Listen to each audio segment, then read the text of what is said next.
Bill Gates said, "I will always choose a lazy person to do a difficult job because a lazy person will find an easy way to do it." What's a real-life example of this?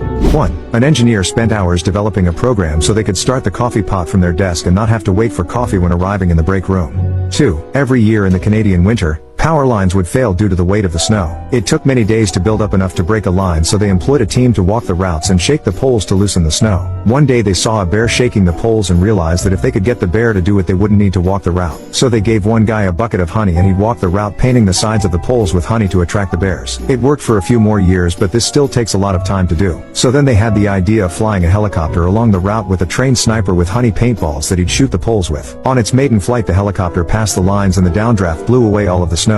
The flights continue to this day, but without the sniper. 3. I was invited to my friend's yearly apple picking. It was a full day of apples and kids and filling a truck for cider. I'm lazy and suggested we make the process more efficient with tarps on the ground. We managed in 2 hours what historically